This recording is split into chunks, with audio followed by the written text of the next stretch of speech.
குழந்தை போல நடப்பதென்ன சுவாமி மலையிலே, தீ கொழுந்து போல சிவப்பதென்ன திருச்செந்தூரிலே.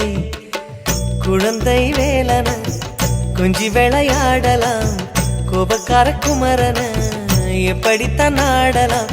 குளத்தை போல மனசு கலங்குது, குமரா தெளிய வச்சா ரொம்ப நல்லது.